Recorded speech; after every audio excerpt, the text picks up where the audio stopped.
আসসালামু আলাইকুম দর্শক, আপনাকে স্বাগতম। আমরা আপনার সাথে আছি, নিশ্চয় আপনিও আছেন। জি, প্রশ্ন করুন। যে আমার প্রশ্ন হচ্ছে জি। এ, রোজা থাকা অবস্থায় যদি গিলে খাওয়া রোজা কি ভেঙে যাবে? আচ্ছা, রোজা থাকা অবস্থায় যদি মানে থুতু গিলে খাওয়া, এটা? জি।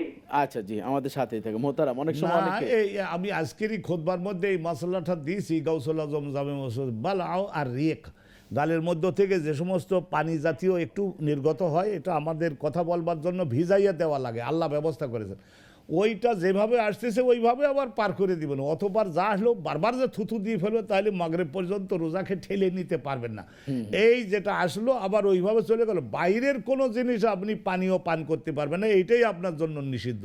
দেহের মধ্যে পানি ওইভাবে ছুড়িয়ে দিলে আপনি তো মাগরিব পর্যন্ত রোজাকে নিতে পারবেন না। ভাইজান, আপনাকে বুঝতে হবে যে ইসলাম ইউরিদুল্লাহ বিকুমুল ইউসরা, আল্লাহ ওয়ালা সহজ ইউরিদু করে দেন। বিকুমুল উসর, সহজ। কঠিন অতএব করেন। আপনি এইটে গালের যে পানীয়টা আপনি আবার করে ফেললেন, সেইটা আপনার জন্য ইনশাল্লাহ কোনোই দোষের নাই, খবরদার কোনো দোষের নাই। রোজা ভঙ্গ হবে না। জি।